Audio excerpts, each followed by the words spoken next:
ज्या ठिकाणावरून हा महामार्ग जातोय त्या ठिकाणी अतिशय चांगल्या पद्धतीची काळी आणि बागायती सुपीक अशी जमीन आहे.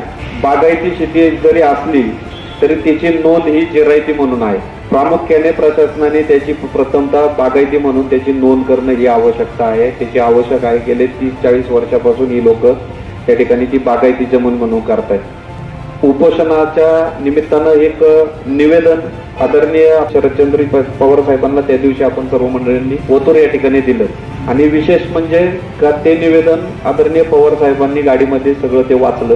खासदार साहेबांबरोबर त्यांनी त्या विषयावरती चर्चा केली. ज्यावेळेला आपण सर्व मंडळी उपोषणाला बसले त्यावेळेला खासदार साहेबांबरोबर माझी काल चर्चा झाली आणि आज खासदार साहेब आपल्या त्या समस्या जाणून घेण्यासाठी आपल्याला संध्याकाळी या निमित्ताने या ठिकाणी येणार आहे. नक्कीच आपल्याला या निमित्ताने यश मिळेल अशी अपेक्षा या ठिकाणी व्यक्त करतो आणि या असलेल्या आपल्या उपोषणाला मी या ठिकाणी विघ्नर परिवाराच्या